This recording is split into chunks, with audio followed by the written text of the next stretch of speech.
मंगलाचरण। नमो अरिहंताणं, नमो सिद्धाणं, नमो आयरियाणं, नमो वाझायाणं, नमो लोये सव्यसाहूणम्।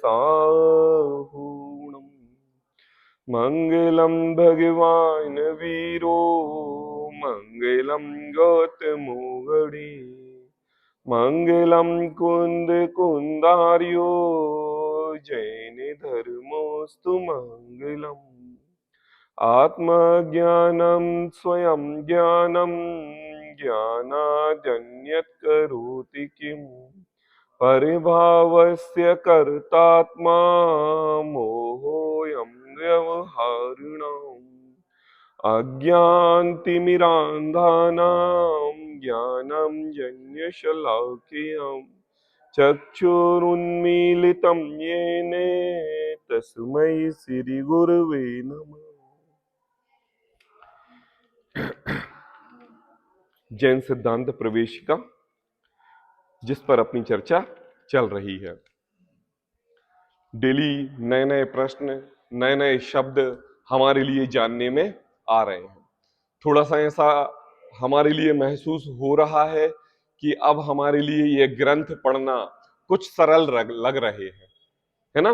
क्योंकि ये तो डिक्शनरी है हमारे जैन धर्म की, और जब इन्हीं के अर्थों को पढ़ते हैं, समझते हैं, तो जब जिनागम में हमारे ये शब्द आते हैं तो हमें पढ़ना और समझना और भी सरल हो जाता है। और अभी करीब 50-55 क्वेश्चन और हैं, और भी हम सरल करेंगे। थोड़े से अब बड़े क्वेश्चन आ रहे हैं, थोड़ा सा ध्यान से समझने वाली बात है। आज हमारी 117 नंबर भी क्वेश्चन से बात होनी है। इसको बोलते हैं अभाव। क्या होता है? अभाव। आज पूरा चैप्टर एक अभाव के ऊपर होगा, जिसकी अपन बात करेंगे। सबसे पहले अभाव किसे कहते हैं? सबके पास पुस्तक है, उस पर लिखा हुआ है अभाव किसे कहते हैं। हम लौकिक में अभाव किसे कहते हैं, कोई हमें बताएगा?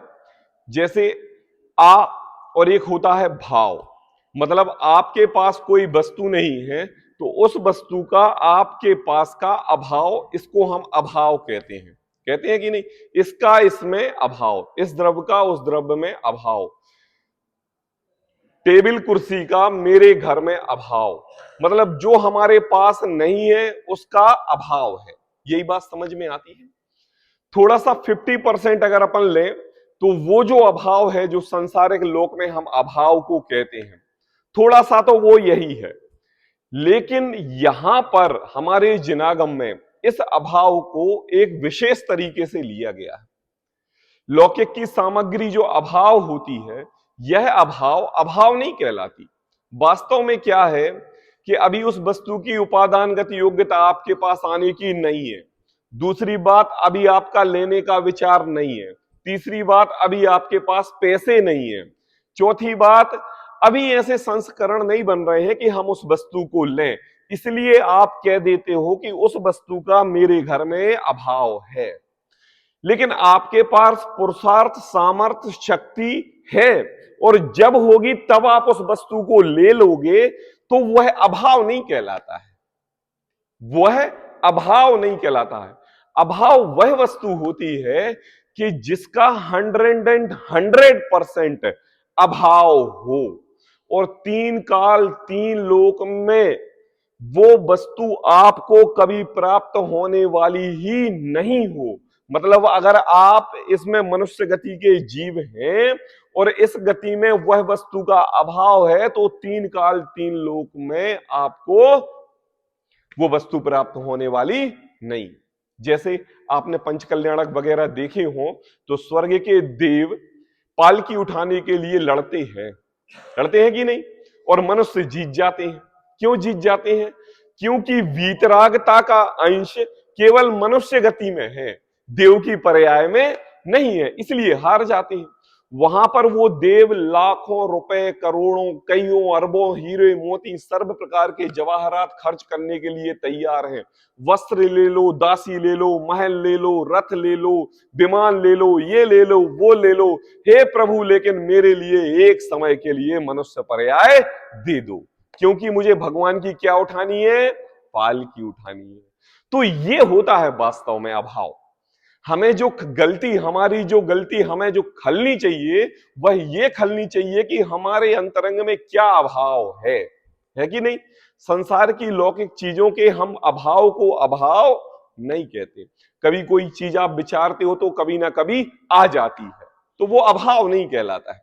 तो हमारा जिनागम इन छोटे मोटे लौकिक अभावों को अभाव नहीं कहता है।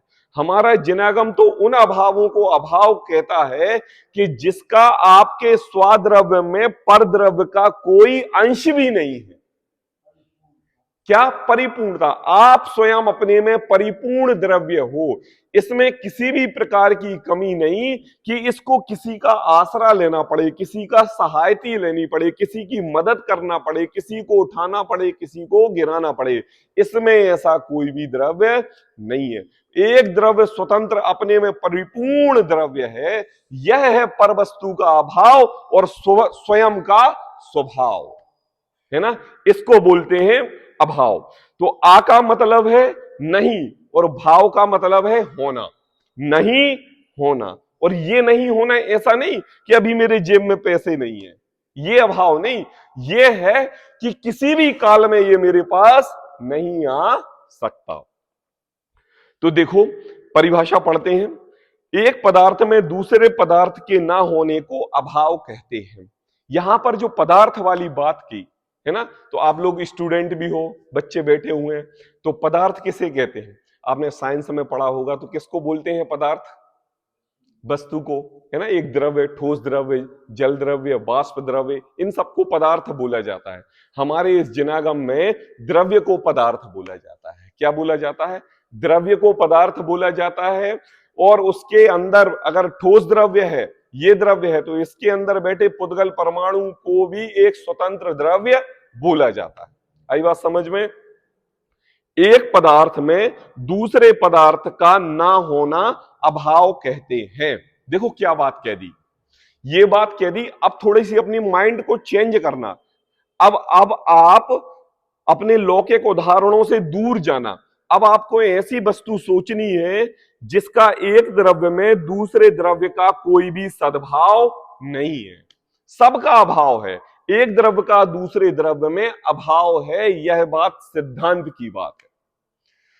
इस चैत्यालय जी में, इस खंबे में लोहे का सीमेंट में अभाव है, रेत का सीमेंट में अभाव है, मिट्टी का इस पिलर में अभाव है। मतलब एक द्रव्य दूसरे द्रव्य का अभाव है कि नहीं? है कि नहीं? एक द्रव्य, लोहा कभी मिट्टी रूप नहीं परिणमेगा, सीमेंट कभी लोहे रूप नहीं परिणमेगी। जो वस्तु का जो स्वतः कर्तव्य कारण है वो उसी रूप होता है, यह वस्तु का स्वभाव होता है कि नहीं। तो एक द्रव्य का दूसरे द्रव्य में अभाव। आई बात। अब हमारे संसार में प्रत्येक द्रव्य एक स्कंद रूप में दिखाई देते हैं। किसमें दिखाई देते हैं? दिखाई देते हैं। जैसे ये मेरे पास पुस्तक है, तो एक ये हमारे लिए स्कंद रूप दिखाई दे रही है कि नहीं, है ना। लेकिन इसके अंतरंग में जितने भी पुद्गल परमाणु विराजमान है, वह प्रत्येक पुद्गल परमाणु स्वतंत्र है। एक पुद्गल परमाणु का दूसरे पुद्गल परमाणु में किसी भी प्रकार का सहयोग नहीं है, मिले हुए नहीं है, एक में एक नहीं है, दूध में पानी की तरह। सब पृथक अलग अलग है। आई बात समझ में? सब, और सब अपना ही कार्य कर रहे हैं। एक द्रव्य दूसरे द्रव्य का कार्य नहीं कर रहे हैं, यह कहलाता है अभाव। और यह अभाव, पता, इस लोक में तो ठीक है, किसी भी लोक में जाओ, किसी भी द्रव्य में जाओ, कोई भी पर्याय धारण कर लो, वह मिलने वाली नहीं है। यह कहलाता है अभाव। और अभी डिटेल में बात होगी, समझाते हैं। तो एक पदार्थ का दूसरे पदार्थ में ना होना अभाव कहलाता है। सबको समझ में आया? सब लोग दोहराएंगे। एक पदार्थ में दूसरे पदार्थ के ना होने का अभाव कहते हैं। बोलिए सभी। ठीक है, अभाव बात समझ में आई? अब देखो अभाव के कितने भेद हैं। अभी यहां पर थोड़ा सा कठिन है, इसलिए और सरल कर रहे हैं। हम केवल अभावों को वस्तुओं से तोलते हैं। यहां पर वस्तु मतलब पुद्गल द्रव्य, और पुद्गल द्रव्य के साथ साथ कुछ और भी लिया हुआ है। हमारे परिणाम, हमारा स्वभाव, हमारी गति, सब कुछ लिया हुआ है यहां पे, तो अपन समझते हैं। अभाव के चार भेद हैं। कौन से भेद हैं? चार। सब बोलेंगे, प्राग भाव, प्रध्वंसा भाव, अन्योन्या भाव, अत्यंता भाव। प्राग भाव, प्रध्वंसा भाव, अन्योन्या भाव, अत्यंता भाव। देखो ये चार शब्द तो हमें याद करना बहुत जरूरी है। इसके पर्यायवाची शब्द नहीं है, इनके पर्यायवाची नहीं है, इसलिए इन पर्टिकुलर शब्द को याद करना जरूरी है और हमारे लिए श्रद्धान में बिठाना जरूरी है। क्योंकि अगर हम परिभाषा रट लेंगे ना तो हम कल भूल जाएंगे, लेकिन अगर हम उदाहरणों, सिद्धांतों के माध्यम से एक पर्टिकुलर प्राग भाव, प्रध्वंसा भाव, अन्योन्या भाव और अत्यंता भाव को समझेंगे तो वह हमें सदा काल याद रहेगी। तो हम यहां पर समझने की कोशिश करेंगे, ना कि रटने की कोशिश करेंगे। ठीक है, अब कहते हैं पहला है प्राग भाव। ठीक है, अब सब लोग थोड़ा सा इधर ध्यान देंगे। प्राग भाव किसे कहते हैं? हाँ, प्राग और अभाव। प्राग मतलब पहले का, अभाव मतलब नहीं है।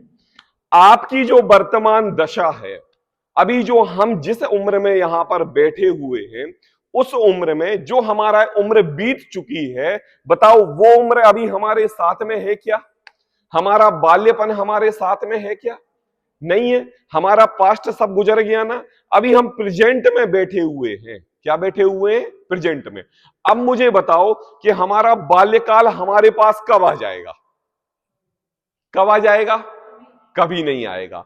मतलब इतनी डीप जाके कि हमारे पास्ट का प्रेजेंट में अभाव, ये प्राग भाव है। मतलब तीन लोग तीन काल में, हमारा बीता हुआ कल, हमारा बीता हुआ बचपन, हमारा बीता हुआ समय, हमारी बीती हुई स्कूल की पढ़ाई कभी भी अब हमारे सामने आने वाली नहीं है।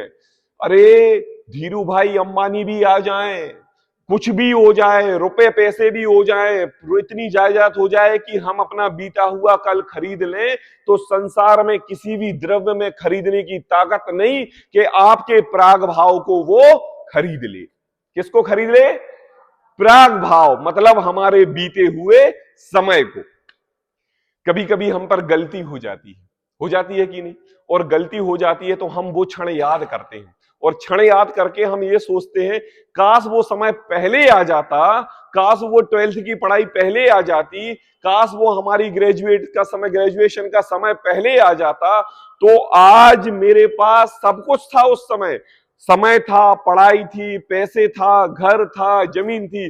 बस अगर मैं सीरियस पढ़ाई कर लेती तो आज मैं डॉक्टर, इंजीनियर या शास्त्री बन जाता। लेकिन मुझे बताओ, बीता हुआ समय, बीता हुआ कल कभी किसी का आया है? आया है कि नहीं? इसको बोलते हैं प्राग भाव। क्या बोलते हैं? क्या बोलते हैं? अच्छे से समझ में आए ना आपको कि हमारा बीता हुआ कल, प्राग मतलब पहले का, अभाव जितना मतलब पहले का समय, सब कुछ हमारी प्रेजेंट पर्याय में अभाव, सो प्राग भाव। आई बात समझ में? अब मुझे बताओ किसी का प्राग भाव क्या है? आराध्या, आपका प्राग भाव बताओ। जैसे हाँ, जैसे अभी आराध्य किस क्लास में है? 7th में है, तो 7th क्लास में कौन सी क्लास का अभाव? 6, 5, 4, 3, 2, 1, सारी क्लासों का अभाव प्रेजेंट में, तो वो क्या कहलाता है? प्राग भाव कहलाता है। क्या कहलाता है? प्राग भाव। वो क्लास अब आपके दोबारा आने वाली नहीं है। बीता हुआ समय, बीता हुआ कल दोबारा आने वाला नहीं है। कहते हैं ना कि देखो ये प्राग भाव हमारी जिनवाणी में बताने का कारण क्या? अपन 1% ये समझे कि हमें इसको जानने से क्या लाभ है। देखो, जो हमारा बीता हुआ समय है वो एक समय की पर्याय थी, अब वो पर्याय तो दोबारा आने वाली है नहीं। अगर हम उस पर्याय की सोच सोच के, उस क्षण को सोच सोच के, उस काल को सोच सोच के हम रोते रहें, बिलखते रहें, चीखते रहें, चिल्लाते रहें, हम ऐसा कर लेते तो ऐसा हो जाता, हम ये प्लॉट खरीद लेते तो इतने का हो जाता, हम उस समय ये शेयर खरीद लेते तो इतने का बढ़ जाता, हमने ऐसा उस समय कर लिया होता तो आज हमारे पास इतना होता, और प्रेजेंट में कुछ भी नहीं कर रहे हो, ना किसी कोई कार्य करने का पुरुषार्थ कर रहे हो, केवल अपना जो बीता हुआ कल है उसको सोच सोच के अपनी मनगढ़ंत कहानी बना रहे हो। हमारा जिनागम कहता है बीते बीते हुए कल को भूलो, वर्तमान को देखो, और अगर वर्तमान को देखोगे तो भविष्य सुधर जाएगा। क्यों?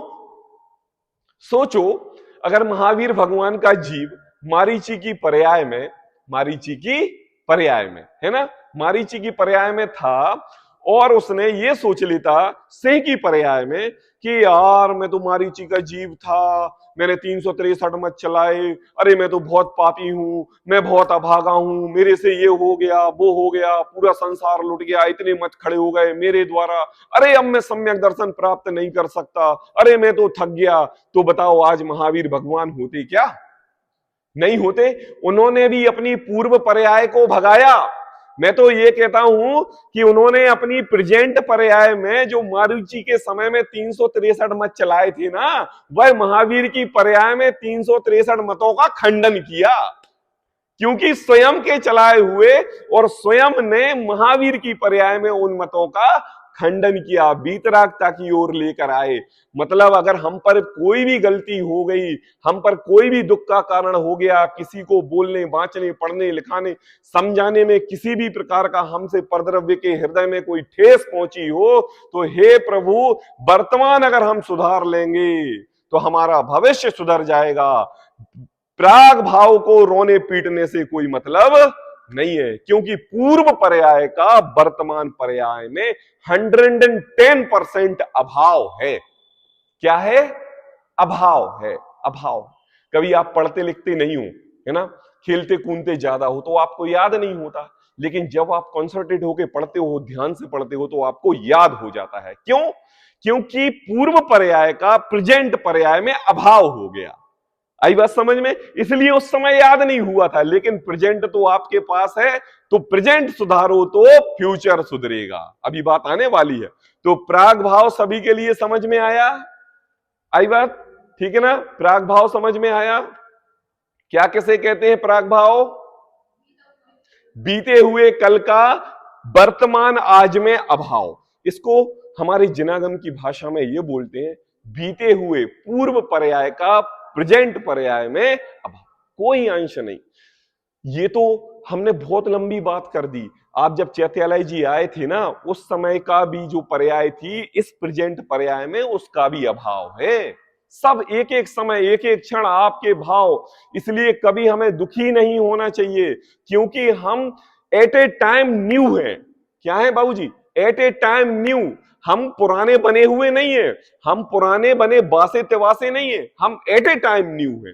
क्योंकि हम प्रत्येक द्रव्य स्वतंत्र, प्रत्येक द्रव्य की एक एक पर्याय स्वतंत्र, प्रत्येक पर्याय का एक एक गुण स्वतंत्र, प्रत्येक गुण का द्रव्य क्षेत्र काल भाव स्वतंत्र, है ना।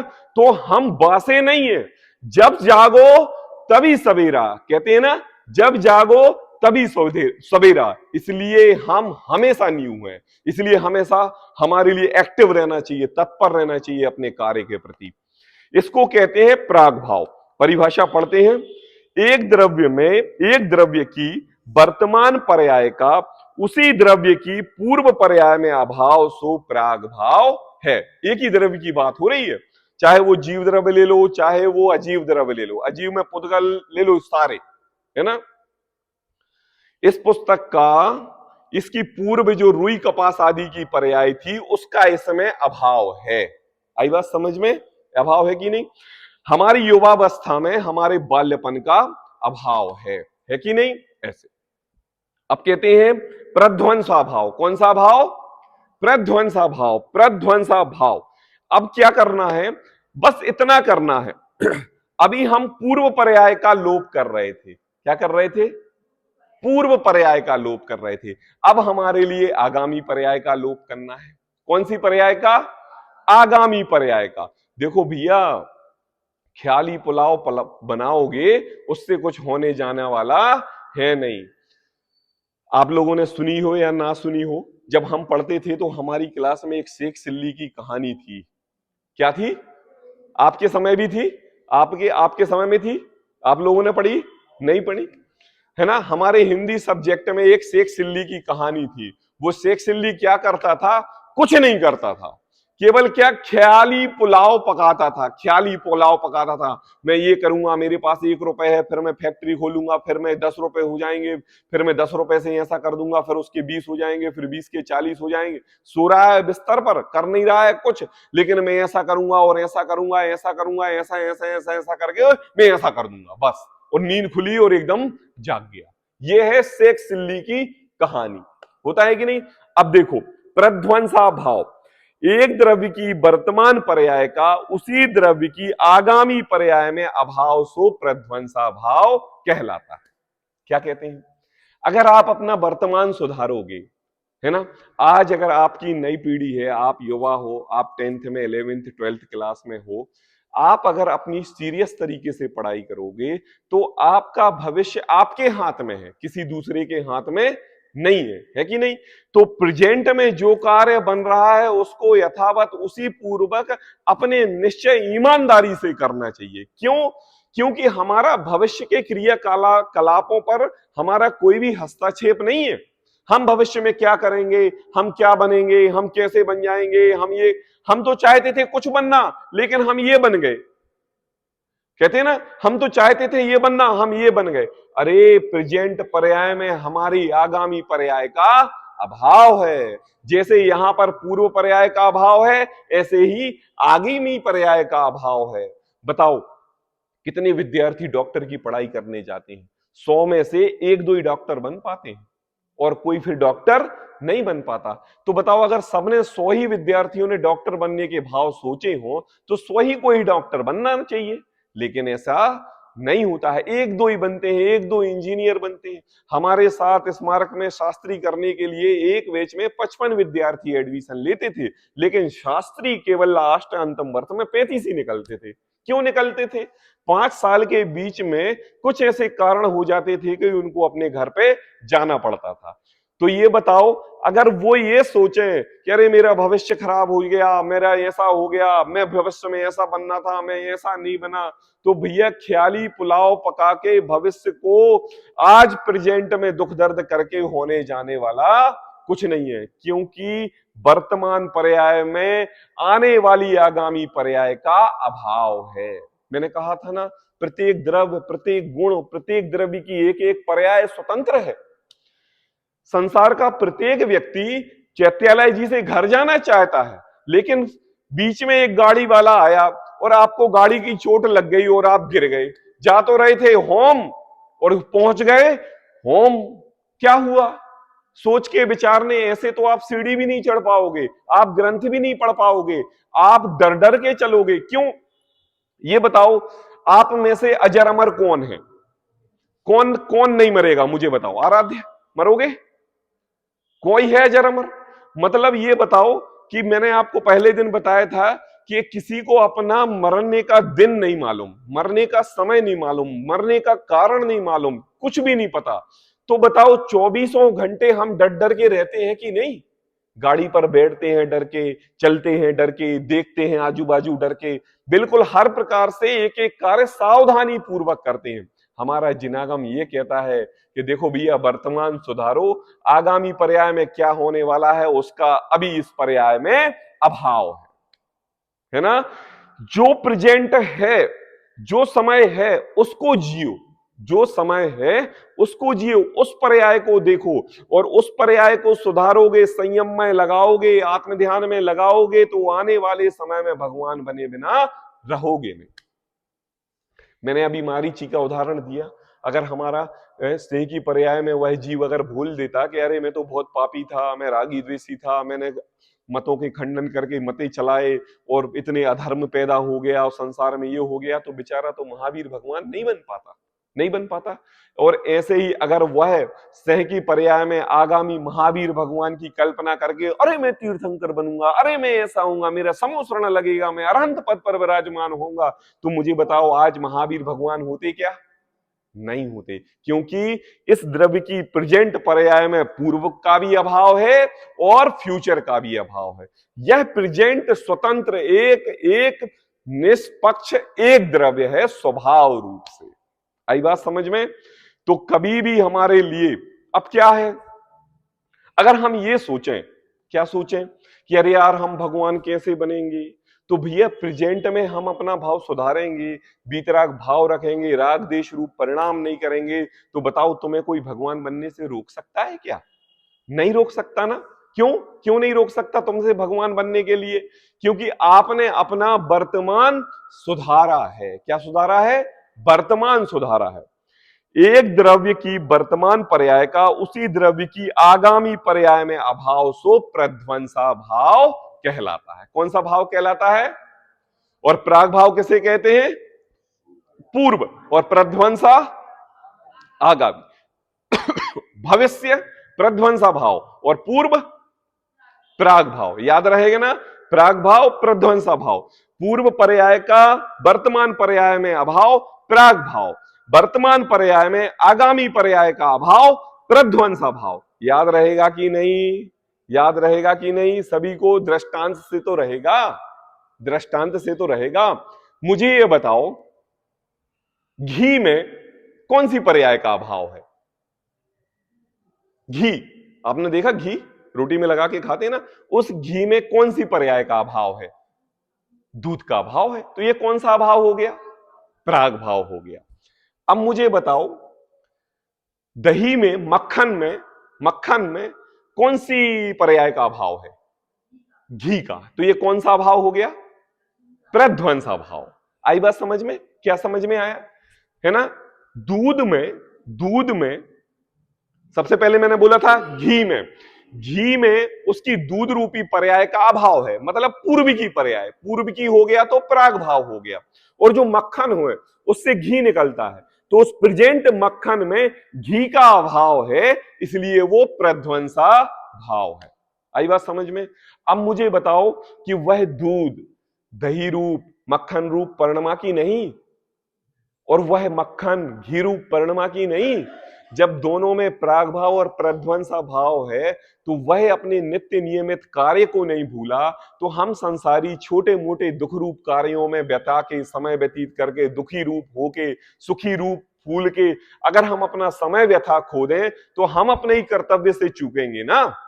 आई बात? ये तो पुद्गल द्रव्य भी अच्छे तरीके से जानता है कि हम घी रूप परिणमित हो जाएंगे, इसलिए इस जीव द्रव्य को भी अच्छे से जान लेना चाहिए कि प्रेजेंट में हमारे भाव भी राग द्वेष परिणाम रूप है, लेकिन एक ना एक दिन में भगवान जरूर बनूंगा। और हे प्रभु, पूर्व में हमने जो गलत कार्य किए उसको वहीं पर मैंने माफ, वहीं पर मैंने क्षमा, वहीं पर मैंने जो हो गया सो बीत गया, आज मैं अपना वर्तमान सुधार रहा हूं। हमारे जिनागम में तो पता हमारे कर्मों की शक्ति को क्षय भी होता है। कर्मों की जो फल देने की शक्ति है उसको क्षय करने की क्षमता है। तो ये बस वो ही है, जब उसकी चर्चा विशेष आएगी तब अपन करेंगे। लेकिन अभी तो हमें यह समझना है कि प्रत्येक पर्याय में पूर्व पर्याय का और आगामी पर्याय का अभाव रहता है। ठीक है ना? अब समझ में आया ना? एक चीज और यहां पर लिखी हुई है प्राग भाव में, इसे ना माने जाए तो कार्य अनादि ठहरे। क्या होता है प्राग भाव? अगर पूर्व वाली पर्याय को ना माने कि इसका अभाव में रहता है, तो यह जीव पूर्व की बातों को ही सोच सोच के कोसता रहे, रोता रहे, धोता रहे सब। मुझे ये बताओ, ये चैत्यालय जी था पहले एक मिट्टी रूप में था। किस रूप में था बाबूजी? मिट्टी रूप में था। अगर प्रेजेंट की पर्याय अपनी मिट्टी रूप पदार्थ को नहीं भूले, तो आज ये चैत्यालय इतने खम्भों से खड़ा हुआ है तो ये खड़ा भी ना हो, क्योंकि ये अपने स्वभाव को, पूर्व स्वभाव को नहीं छोड़ रहा है। मतलब अब ये ठोस रूप में परिणमित होने वाला नहीं है। इसलिए जब जड़ द्रव्य अपने स्वभाव को पर्याय बदल के जब अपने स्वभाव में रहता है, तो हम कौन से खेत की मूली हैं? आई बात समझ में? तो कहते हैं प्रध्वंसा भाव, इसे ना माना जाए तो कार्य अनंत काल ठहरे। जो हो गया सो हो गया, अब वो वैसा ही रहेगा। कैसा है? अब आप रागी द्वेषी थे, पूर्व में आप हिंसात्मक जीवन व्यतीत करके थोड़े से शुभ भाव करके आप मनुष्य गति के जीव बन गए, लेकिन अब आप यहां पे ठहर गए और ठहर गए। अब सारे ठहरे हुए हैं, कोई भगवान बनने वाला नहीं है, लेकिन भगवान बन रहे हैं ना, इसलिए प्रध्वंसा भाव का अभाव है। क्योंकि अगर हम प्रध्वंसा भाव को नहीं मानेंगे तो संसार आगे नहीं बढ़ेगा।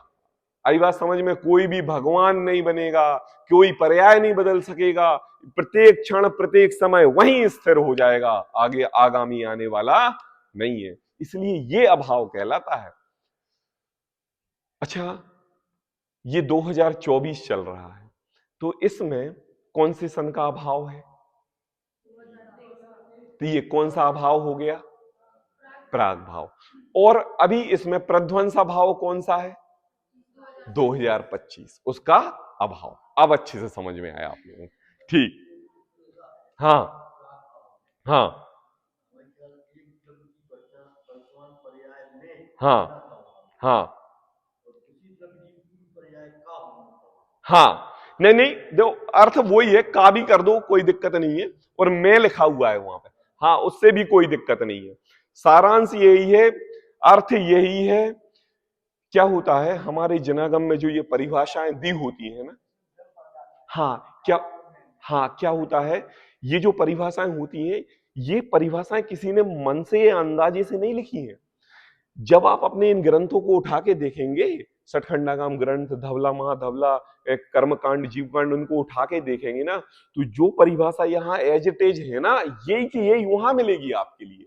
तो ये जो वाणी है, ये हमारे पूर्वाचार्यों की वाणी है, हम इसको अलग नहीं कर सकते। अगर हम इसको अलग करेंगे तो हम सिद्धांत के विरुद्ध हो जाएंगे, क्योंकि हम, हमारे द्वादशांग वाणी जब हमारी केवल ज्ञान की दिव्य ध्वनि को आगे बढ़ा रही है, तो हम कौन है जो इसको बदल दें? इसलिए चाहे आप तीर्थंकर की परिभाषा ले लो, भगवान की परिभाषा ले लो, यहां पर जितनी भी परिभाषाएं आ रही हैं, सर्व प्रकार से आगम सम्मत और डायरेक्ट आचार्य के द्वारा लिखी हुई ही परिभाषाएं हैं। इसलिए इन पर श्रद्धान करना चाहिए। अन्योन्या भाव, ठीक है। देखो अब बहुत अच्छी बात आने वाली है। अभी तक तो केवल पूर्व पर्याय और नवीन पर्याय का अभाव कर रहे थे। अब और बारीकी में जाके बोलते हैं, एक पुद्गल द्रव्य की वर्तमान पर्याय का अन्य पुद्गल द्रव्य की वर्तमान पर्याय में अभाव अन्योन्या भाव कहलाता है। क्या कहलाता है? इस पुस्तक के अंदर अनंत पुद्गल द्रव्य हैं। कितने द्रव्य हैं? अनंत पुद्गल द्रव्य। और अनंत पुद्गल द्रव्य एक स्कंद रूप होके एक पुस्तक के रूप पर्याय में दिख रहे हैं, लेकिन एक एक पुद्गल द्रव्य का एक एक अणु अपने में स्वयं में लीन एक अपना ही कार्य कर रहा है। एक परमाणु दूसरे परमाणु का कार्य नहीं कर रहा है। मुझे ये बताओ, इस खंबे के अंदर रेत के अनंतानंत कण हैं, तो क्या एक रेत का कण दूसरे कण का काम कर रहा है? एक दूसरे कण तीसरे कण का काम कर रहा है? जो जगह जहां पर जो कण है वह अपनी शक्ति को बरकरार किए हुए स्थिर है, अपने स्वभाव को भूल नहीं रहा है। और इसका लाभ हमें यह है कि उन रेत कणों के समूह से स्कंद मात्र यह खंबा खड़ा हुआ है। क्या? एक पुद्गल द्रव्य का वर्तमान पर्याय का अन्य पुद्गल द्रव्य की वर्तमान पर्याय में अभाव। ऐसा नहीं है कि इसके कुछ रेत के कण पुराने होके झड़ जाएं और कुछ रेत के कण टिके रहें, ऐसा भी नहीं।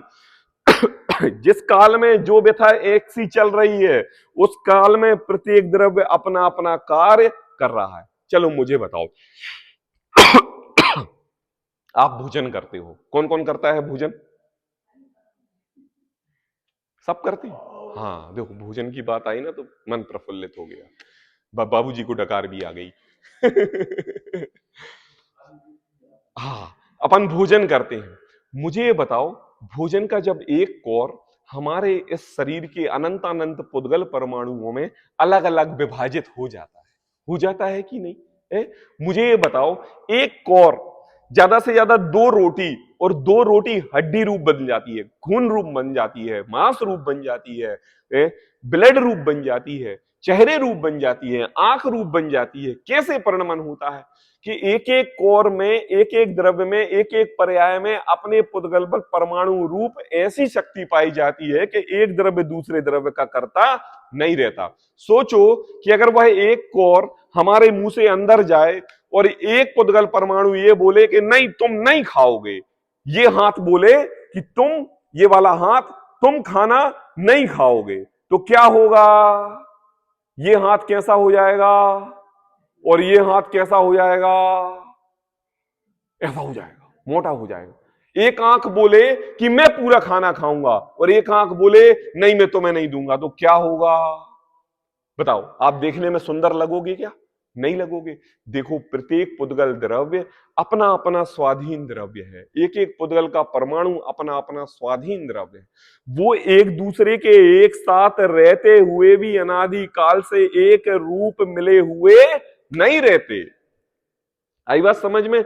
दूध में पानी अनादि काल से मिला हुआ रहते हुए भी जब आप मक्खन बनाते हो, जब आप पनीर बनाते हो, तो उसमें पानी का अभाव होता है। मिला हुआ जरूर दिखता है कि यह द्रव्य रूप है, लेकिन दूध अलग है।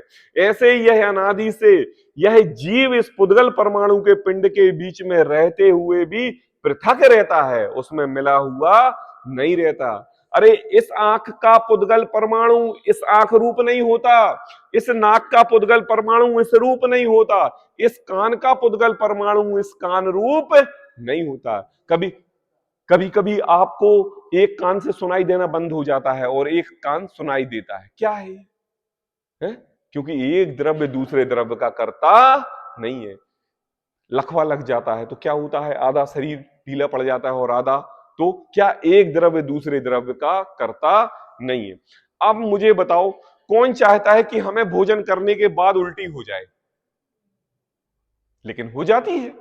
कौन चाहता है कि मुझे भोजन करने के बाद गैस ना हो बाद में? लेकिन हो जाती है। कौन चाहता है कि भोजन करने के बाद मुझे पेट में दर्द ना हो? लेकिन हो जाता है। जब यह पेट तुम्हारा, जब यह भोजन तुम्हारा, यह भोजन तुम्हारी माता के द्वारा बनाया गया, जब सर्व प्रकार से यह तुम्हारा पूरा हक इस पर तुम्हारे पर है, फिर ये द्रव्य तुम्हारे पुद्गल अन्य द्रव्य के रूप परिणमन क्यों नहीं कर रहा? क्यों नहीं कर रहा? क्योंकि हमारे जिनागम में प्रत्येक द्रव्य स्वाधीन, प्रत्येक पुद्गल द्रव्य स्वाधीन, एक पुद्गल द्रव्य की वर्तमान पर्याय दूसरे पुद्गल द्रव्य की वर्तमान पर्याय में अभाव रहता है। इसलिए हम किसी के कर्ता धर्ता नहीं है। यहां तो परद्रव्य परद्रव्य, एक द्रव्य दूसरे द्रव्य का कर्ता धर्ता नहीं, यह जीव स्वयं का कर्ता धर्ता होता है, पर्यायों का भी कर्ता धर्ता नहीं होता। और पुद्गल पुद्गल तो किसी का कर्ता धर्ता होते ही नहीं। बहू जी बताओ, आप चाहते थे कि मेरे बाल झड़ जाएं, लेकिन झड़ गए। आपने तेल लगाया था, बाकायदा कंघी की थी, नाई के यहां गए थे, अपन ने कटवाए भी थे, और कई बार इनको झड़ने के लिए उस समय उपाय भी किए थे और करते भी आ रहे हैं। अभी कोई न्यूज या कोई खबर व्हाट्सएप पे या पेपर में आ जाए कि भैया गंजे वालों को बाल मिल जाएंगे, तो तुरंत देखना देखना क्या है क्या है क्या है, तुरंत नजर जाती है। जाती है कि नहीं जाती है? क्या है ये? है जब हमारा खिलाया पिलाया बनाया सब कुछ, जब हम पर, बाबू जी आप पर नहीं ले रहा हूं, हमारे भी झड़ रहे हैं, है ना? जब एक द्रव्य दूसरे द्रव्य का कर्ता धर्ता नहीं, तो बताओ हम किसको रोक सकते हैं? किसी को रोक सकते क्या? किसी को परिणमा सकते क्या अपने रूप? यहां तो पुद्गल जिसमें ना जीव तत्व चेतन तत्व नहीं रहता, उस तत्व की बात कर रहे हैं। देखो, एक पुद्गल द्रव्य वर्तमान पर्याय का अन्य पुद्गल द्रव्य की वर्तमान पर्याय में, मतलब उसमें चेतना नहीं है। जब एक पुद्गल द्रव्य एक पुद्गल द्रव्य की पर्याय का परिणमन नहीं कर सकता, तो फिर तो मैं जीव स्वभाव ज्ञान दर्शन शक्ति वाला हूं। अरे मेरा तो स्वभाव ही ज्ञाता दृष्टा है, मैं तो कुछ करने वाला नहीं। सब मानते हैं। ये हमारे जिनागम को पढ़ के हमें यही तो बात पता चलती है कि ये क्वेश्चन, ये अपने रूप परमाणु का कर्ता नहीं है, तो मैं कौन हूं कि इसको मिटा दूं, इसको बना दूं, इसको सुधार दूं, इसको मिटा दूं, उसको हलक कर दूं, उसकी हत्या कर दूं, उसको अपने घर रख लूं, उसको ये कर दूं, मैं अपनी बेटी की शादी उधर कर दूं, मैं अपने बेटे का संबंध उधर कर दूं, मैं उससे ये करा लूं, मैं नौकर कर्मचारियों से ये करा लूं। हमारी यह सब मिथ्या मान्यता है। क्यों? क्योंकि हमारा जिनागम ये कहता है कि प्रत्येक द्रव्य में, प्रत्येक द्रव्य के एक एक पुद्गल परमाणु में ऐसा अन्योन्या भाव है कि एक द्रव्य दूसरे द्रव्य का कर्ता नहीं। आई बात समझ में? ये है अन्योन्या भाव। कौन सा भाव? कौन बताएगा अन्योन्या भाव? अंतरा। किसे कहते हैं अन्योन्या भाव?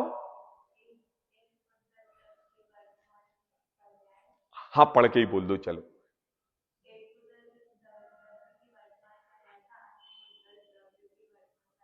हाँ, अब थोड़ा सा मुझे एग्जाम्पल देके समझा दो, तो मैं लगेगा कि हाँ समझ में आ गया। जैसे कि पुस्तक उठाओ। हाँ, इस पुद्गल परमाणु के, पुस्तक रूपी परमाणु का एक पुद्गल परमाणु दूसरे परमाणु का कर्ता नहीं। जब ये पुस्तक बनी थी ना, जब ये पुस्तक चाहती थी कि मैं ऐसे ही तरोताजा हमेशा रहूं, लेकिन जब ये बनी थी ये सफेद थी और आज पीली पड़ गई है। क्या पड़ गई है? पीली पड़ गई है ना? पीली पड़ गई ना, तो क्या हो गया? बोले एक पुद्गल दूसरे पुद्गल परमाणु का कर्ता धर्ता नहीं, इसलिए उसकी पर्याय बदल गई। और अब जो पर्याय चल रही है वो भी एक पर्याय दूसरे पर्याय का कर्ता नहीं है। इसको बोलते हैं अन्योन्या भाव। अब आता है अत्यंता भाव। ओ हाँ, हाँ, हाँ, हाँ, बिल्कुल। एक शब्द दूसरे शब्द रूप नहीं, और एक शब्द दूसरे शब्द रूप, एक अक्षर दूसरे अक्षर रूप नहीं। हाँ, एक मात्रा कहां लगती है? वो वहीं लगती है। एक द्रव्य दूसरे द्रव्य का कर्ता नहीं, वरना अर्थ का अनर्थ हो जाए। अर्थ का अनर्थ हो जाए। हम जैसे अपनी भाषा पर इतना कॉन्फिडेंस तरीके से विश्वास करते हैं ना कि यहां पर क्या अर्थ से क्या लिया हुआ है, तो वह अर्थ वास्तव में यथार्थता से ग्रहण करना चाहिए। अब बात आती है अत्यंता भाव की। अब थोड़ा सा और डीप जाते हैं। अभी तो पुद्गल वाली बात की थी, अब कहते हैं यहां पर एक द्रव्य दूसरे द्रव्य का अभाव। एक द्रव्य में दूसरे द्रव्य का अभाव। अच्छा, द्रव्य कितने होते हैं? है कौन कौन से? हाँ, अब यहां पर क्या बात बता रहे हैं? अभी तो पुद्गलों की बात हो रही थी, तो पुद्गल में हमने इस शरीर को भी ले लिया, संसार के पदार्थों को भी ले लिया, सबको ले लिया जितने भी थे पुद्गल द्रव्य। अब बात आ रही है द्रव्य। जीव का स्वभाव क्या है? ज्ञान दर्शन। पुद्गल द्रव्य का स्वभाव क्या है? स्पर्शन रसना ग्रहण। धर्म द्रव्य क्या स्वभाव क्या है? गति हेतुत्व। अधर्म द्रव्य का स्वभाव क्या है? स्थिति हेतुत्व। आकाश द्रव्य का स्वभाव क्या है? अवगाहन। और काल द्रव्य का स्वभाव क्या है? परिणमन हेतुत्व। यह है स्वभावना। तो अब यहां एक द्रव्य में दूसरे द्रव्य का अभाव। क्या कहा कि यह जीव अनादि से पुद्गल द्रव्य के साथ रहते हुए भी पुद्गल स्वतंत्र द्रव्य है और जीव स्वतंत्र द्रव्य है, तो दोनों में एक दूसरे का अभाव है ना? सर्वथा भाव है। अभाव मतलब सर्वथा, है ना? शुरू में ही कहा था कि अभी नहीं है बाद में आ जाएगा, ऐसी बात नहीं, तीन काल में भी नहीं हो सकता। और धर्म द्रव्य का कार्य है गति हेतुत्व, तो उसमें स्थिति हेतुत्व का अभाव है, वह रोकने में समर्थ नहीं है। और जब रुकने में जो व्यक्ति अपने स्वभाव से रुकता है तो उसमें अधर्म द्रव्य हेतुत्व निमित्त रहता है, उसमें धर्म द्रव्य का कोई कार्य नहीं होता। और आकाश द्रव्य का काल ना धर्म कर सकता है और ना अधर्म कर सकता है। आकाश द्रव्य स्वतंत्र अपना कार्य करता है, और काल काल तो स्वतंत्र द्रव्य अपना परिणमन कर ही रहा है। बताओ कौन चाहता है कि मैं बूढ़ा नहीं हूं? कोई चाहता है? कोई चाहता है कि मैं बूढ़ा नहीं हूं, लेकिन हो जाते हैं। क्यों? काल द्रव्य है, परिणमन हो रहा है, और परिणमन हो रहा है तो हम बूढ़े हो जाते हैं। तो एक द्रव्य का दूसरे द्रव्य में अभाव। क्या? अभाव। अब क्या हुआ? यह जीव मिथ्या दृष्टि सबसे पहले तो क्या करता है, इस पुद्गल द्रव्य को जीव द्रव्य मान लेता है। सही बात है। तो उसमें जो अत्यंता भाव है इसकी हानि हो जाती है, जबकि दोनों द्रव्यों में तो अत्यंता भाव है। एक द्रव्य दूसरे द्रव्य में समाहित हो नहीं सकता। तो अगर हमें अत्यंता भाव समझना है तो हमें यह समझना पड़ेगा कि इस जीव द्रव्य में पुद्गल द्रव्य का अभाव, धर्म द्रव्य में अधर्म द्रव्य का अत्यंता भाव है, काल द्रव्य में जीव पुद्गल धर्म अधर्म आकाश का अत्यंत अभाव है। और आकाश द्रव्य में जीव, पुद्गल, धर्म, अधर्म और काल द्रव्य का अत्यंत अभाव है। प्रत्येक द्रव्य स्वाधीन है। कोई जिसने बताया जगत को प्रत्येक कण स्वाधीन है, करता न धरता कोई है, अणु अणु स्वयं में लीन है। पढ़ा है ना कहीं? कहां पढ़ा? पूजा में पढ़ा। क्या कहा? कितनी अच्छी बात कही कि कर्ता ना धरता कोई है। एक द्रव्य दूसरे द्रव्य का कर्ता नहीं बाबूजी। एक द्रव्य की पर्याय दूसरे पर्याय की कर्ता नहीं। एक पर्याय का एक गुण दूसरे गुण का कर्ता नहीं। और उस गुण में जो परिणमन हो रहा है वह गुण उस समय का परिणमन करता नहीं। प्रत्येक द्रव्य स्वाधीन है, प्रत्येक गुण स्वाधीन है, प्रत्येक पर्याय स्वाधीन है। इसको बोलते हैं हमारा जिनागम। क्या बोलते हैं? जिनागम। इस प्रत्येक द्रव्य का परिणमन स्वतंत्र है। तो कहा, अब थोड़ा सा रिपीट करते हैं। प्राग भाव मतलब, हाँ हाँ, पूर्व की पर्याय का वर्तमान की पर्याय में अभाव प्राग भाव। प्रध्वंसा भाव वर्तमान की पर्याय में भविष्य की पर्याय का अभाव प्रध्वंसा भाव। और अन्योन्या भाव, एक पुद्गल द्रव्य का दूसरे पुद्गल द्रव्य में अभाव अन्योन्या भाव। और एक द्रव्य का दूसरे द्रव्य में अभाव अत्यंत अभाव। आई बात समझ में? सबको आई ना? अब चलो मैं थोड़े से एक दो क्वेश्चन और पूछ लेता हूं, ठीक है? अब आप डॉक्टर बन गए। कौन बन गया आप में से डॉक्टर? चलो बताओ, हाथ तो खड़ा करो। चलो, किसी ने अपना अपना सपना सोचा होगा, ठीक है ना? अब अपना अपना सपना बताओ, चलो। अरे बताओ भाई, जब तो आगे बढ़ेगी गाड़ी। देखो चलो, मुझे मुझे ये बताओ, जैसे एक मिथ्या दृष्टि पुरुष है, एक मिथ्या दृष्टि है, उसमें कौन सा अभाव है? मिथ्या दृष्टि में क्या अभाव है? हाँ, तो सम्यक दर्शन उसकी कौन सी पर्याय हुई? आगामी। तो ये कौन सा अभाव हुआ? प्रध्वंस अभाव हुआ। अब मुझे बताओ, एक अरहंत परमिष्टि है, एक सिद्ध परमिष्टि है, सिद्ध परमिष्टि, तो उनसे उनमें कौन सा अभाव है? सिद्ध परमिष्टि है और वो अरहंत बन के हुए हैं, तो उसमें कौन सा अभाव है? बिल्कुल, संसारी पर्याय का अभाव है, अरहंत पने का अभाव है। आई बात समझ में? अब मुझे बताओ, महावीर भगवान, आदिनाथ भगवान में कौन सा अभाव है? आदिनाथ भगवान में कौन सी? युवराज आदिनाथ भगवान का अभाव है। युवराज आदिनाथ का अभाव है। ये कौन सा हो गया? प्राग भाव हो गया। प्राग भाव हो गया कि नहीं? मैंने कहा आदिनाथ भगवान में कौन सा अभाव है, तो कहा भैया प्राग भाव का अभाव है। अब ठीक है, अब मैं कहूं बालक महावीर में कौन सा अभाव है? बालक महावीर में कौन सा अभाव है? प्रध्वंसा भाव, क्योंकि आने वाले वो तीर्थंकर होने वाले हैं, तो तीर्थंकर का अभी बालक महावीर में अभाव है, सो प्रध्वंसा भाव है। ये हाथ मेरा इधर नहीं जाता, ये कौन सा भाव है? अन्योन्या भाव। इसका मतलब क्या? एक पुद्गल परमाणु दूसरे पुद्गल परमाणु का कर्ता नहीं। अब चिंता नहीं करना, आपका हाथ कहीं नहीं जाए। आप जब कोई भी ऊंची वस्तु आप नहीं पहचान पाओ तो कह देना, अरे भैया आप दोनों में, हम दोनों में प्राग भाव है, अन्योन्या भाव है। अन्योन्या भाव इसलिए हम नहीं कर पाते। हाँ, अब कहते हैं, देखो, मैं अनादिकाल से ये सोच रहा था कि यह जो शरीर है वही जीव है। ये कौन सा अभाव है? अत्यंत अभाव। अत्यंत अभाव है, क्योंकि दोनों एक में एक हुए नहीं। हम साक्षात देखते हैं, जब डेड बॉडी रखी रहती है और जीव चला जाता है, तो हम साक्षात देखते हैं कि जीव जुदा है और पुद्गल जुदा है। तो यही तो अत्यंत अभाव है, यही अत्यंत अभाव है। हमारा जिनागम इन छोटे छोटे दृष्टांतों से हमें यही बताने की कोशिश कर रहा है। अब मुझे बताओ एक क्वेश्चन, बस एक क्वेश्चन और। इस चैत्यालय जी में किसका अभाव है? इस चैत्यालय जी रूपी बिल्डिंग में किसका अभाव है? बिल्डिंग में कौन सा? हाँ, पहले प्लॉट था, मिट्टी रूपी प्लॉट, मिट्टी रूपी का अभाव हो गया, अब ये बिल्डिंग रूप में तैयार हो गई। अब मुझे बताओ,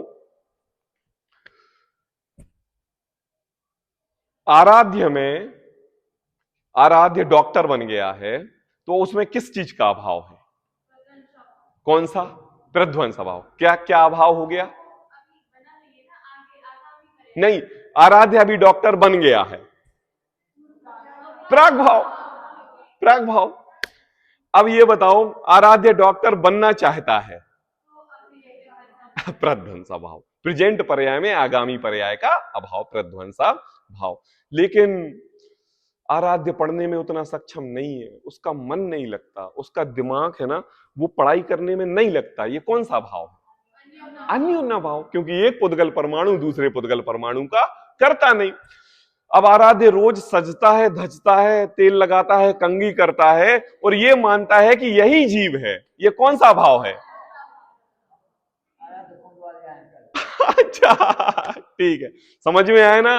ये है अभाव। ठीक है, अभाव समझ में आया। लौकिक के अभाव को अभाव नहीं कहते, अभाव होता है 100% अभाव। कभी एक द्रव्य दूसरे द्रव्य में मिला नहीं, जैसे दूध कभी पानी से मिला नहीं, ऐसे कभी शरीर जीव से मिला नहीं। तो अभाव के चार भेद, प्राग भाव, प्रध्वंसा भाव, अन्योन्या भाव और अत्यंत भाव, सब लोग याद करेंगे और शाब्दिक परिभाषा भी याद करेंगे और अर्थ को समझेंगे। ठीक है ना? चलो, कल एक ये अपन ने पढ़ लिया है 123 नंबर का क्वेश्चन, सिर्फ मैं पढ़ता हूं, आपको सब समझ में आ जाएगा। प्राग भाव से ऐसा समझना चाहिए कि इन चार के समझने से क्या लाभ है।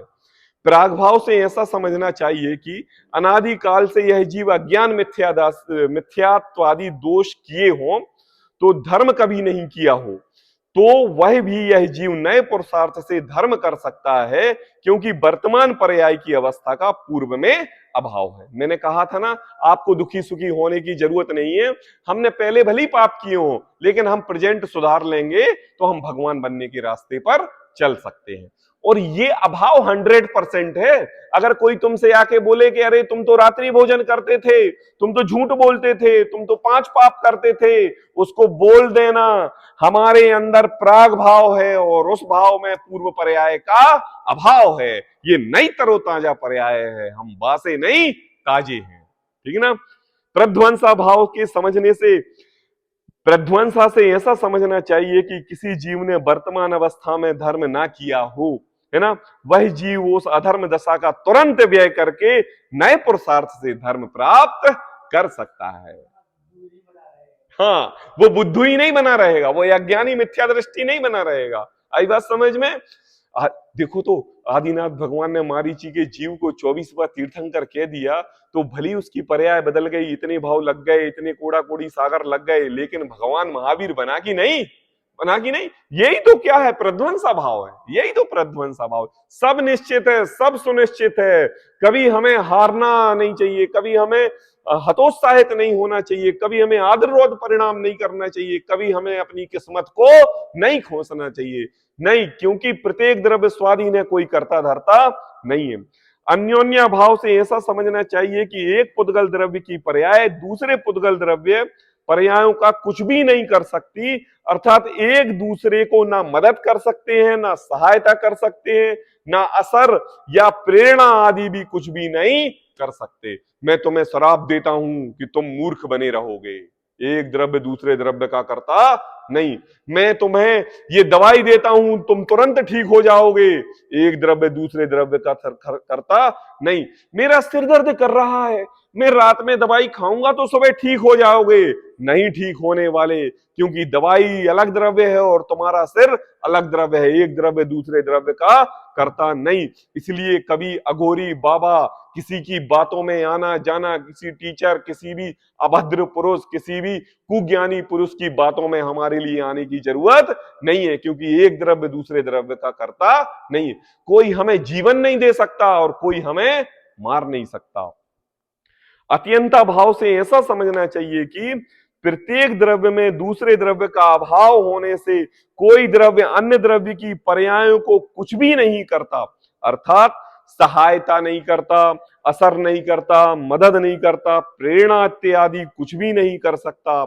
शास्त्र में जो कुछ अन्य में करने कराने आदि का कथन आता है कि शास्त्र पढ़ने से ज्ञान होता है, शास्त्र पढ़ने से भगवान बन जाते हैं, क्या? तो यह कथन घी के घड़े के समान मात्र व्यवहार कथन है, निश्चय कथन नहीं है। जैसे घी का घड़ा घी रूप परिणमित नहीं होता, कभी रखते थे जमाने में तो कहते हैं जाओ घी का घड़ा उठा लाओ, लेकिन घड़ा घी रूप नहीं होता और घी घड़े रूप नहीं होता। ऐसे ही हम व्यवहार से किसी भी ज्यादा बच्चा ऊधम करता हो तो हम उसका नाम रख देते हैं ऊधमी। क्या नाम रख देते हैं? ऊधमी। अब वो क्या चलते चलते वो बड़ा हो जाता है, पहले वो स्वयं बच्चा था, अब उसके बच्चे हो जाते हैं, तो मोहल्ला पड़ोस के कहते हैं जाओ ये तो ऊधमी का बेटा है, ये ऊधमी है, इसके पापा ऊधमी है। तो क्या है? ये तो व्यवहार से कह दिया जाता है ये बात।